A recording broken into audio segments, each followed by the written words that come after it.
बच्चों, तो आज हम प्रकाश का परावर्तन इस पार्ट के बारे में देखने वाले हैं। तो आप जानते हैं प्रकाश का परावर्तन क्या होता है। जब प्रकाश किसी भी वस्तु से टकराकर हमारे आंखों तक पहुंचता है तब हमें वह दिखाई देता है, तो उसे ही हम लोग प्रकाश का परावर्तन कहते हैं। यदि प्रकाश टकराकर हमारे आंखों तक नहीं पहुंचेगा तो हम कोई भी चीज़ देख नहीं पाएंगे।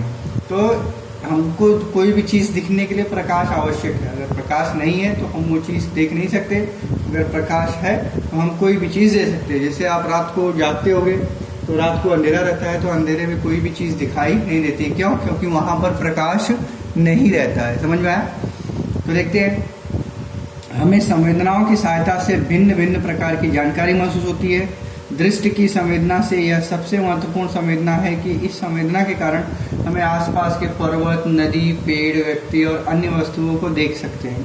सृष्टि का सुंदर रूप जैसे बादल, इंद्रधनुष्य, उड़ने वाले पंक्षी, चंद्रमा, तारे या ये भी हम दृष्टि संवेदनाओं के कारण ही देख सकते हैं।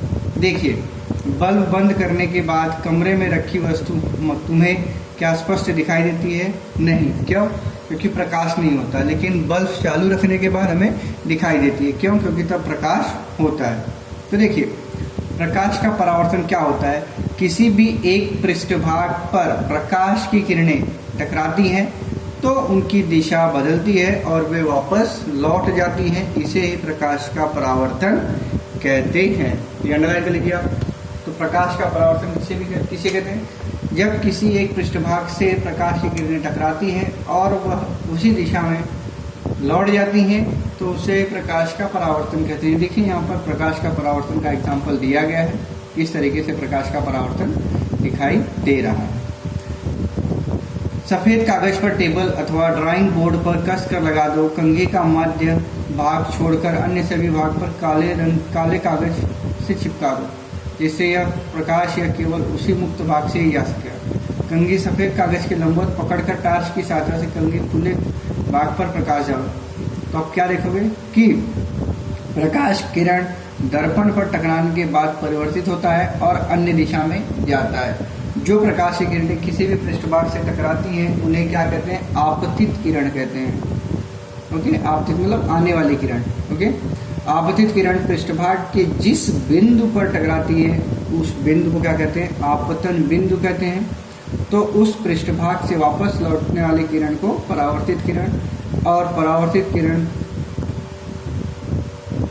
कहते हैं। ये आपको भी याद करने का है। परावर्तित किरणों की दिशा कुछ नियमानुसार निश्चित होती है। इस नियम को प्रकाश के परावर्तन का नियम कहते हैं। समझ में आया आपको? तो प्रकाश का परावर्तन किसे कहते हैं वो हमने देखा। अब देखिए, प्रकाश के परावर्तन संबंधी आकृति यहाँ पर दी गई है। क्लियर? देखिए, ये आपतित किरण है, ये प्रकाश की किरण आ रही है। समझ में आया? ये अभिलंब है और यहाँ से ये समतल तथा चिकने पृष्ठभाग से टकरा कर ये वापस जा रही है, तो इसे क्या कहते हैं? परावर्तित किरण कहते हैं। फिर दर्पण की स्थिति दर्शाने वाली रेखा PQ ये दर्पण है। आपतित किरण AO है और किरण BO क्या है? परावर्तित किरण है।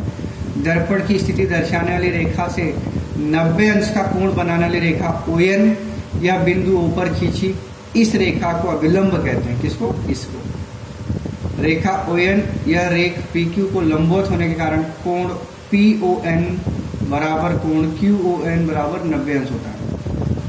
परावर्तन के नियम देख लीजिए थोड़े बहुत क्या है।